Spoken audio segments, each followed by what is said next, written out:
बसपा के national coordinator Akash Anand पिछले कुछ समय से बेहद सक्रिय नजर आ रहे हैं। मध्य प्रदेश, राजस्थान और बिहार में अपनी ताबड़तोड़ रैलियों और रोड शो के बाद अब आकाश आनंद ने हरियाणा में भी मोर्चा संभाल लिया है। 20 सितंबर को हरियाणा के पृथला विधानसभा में फरीदाबाद गुड़गांव लोकसभा की संयुक्त बैठक के बाद आकाश आनंद कुल मिलाकर 5 सभाओं को संबोधित करने वाले हैं। इन बैठकों में प्रभारी रणधीर बेनीवाल और कुलदीप बालियान के अलावा प्रदेश अध्यक्ष राजबीर सोरके भी मौजूद रहेंगे।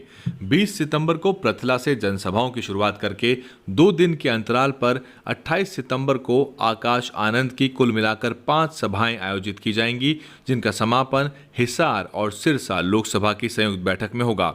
आकाश आनंद के नेतृत्व में बसपा की बढ़ी हुई गतिविधियों को 2024 लोकसभा चुनाव के मद्देनजर भी देखा जा सकता है।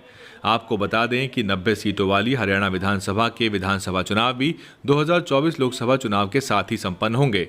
हरियाणा में बहुजन समाज पार्टी हालांकि लोकसभा सांसद भी जिता चुकी है, लेकिन विधानसभा चुनावों में हरियाणा में अब तक बसपा को बड़ी सफलताएं नहीं मिली हैं।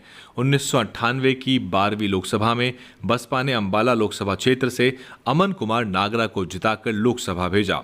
विधानसभा चुनाव की बात करें तो बसपा को अधिकतम अब तक 7.25% का वोट प्राप्त हुआ है, लेकिन बसपा प्रत्येक चुनाव में केवल एक विधायक ही जिता पाने में कामयाब रही।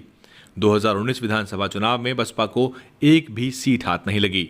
2024 विधानसभा चुनाव के लिए बसपा अब कोई कोर कसर नहीं छोड़ना चाहती।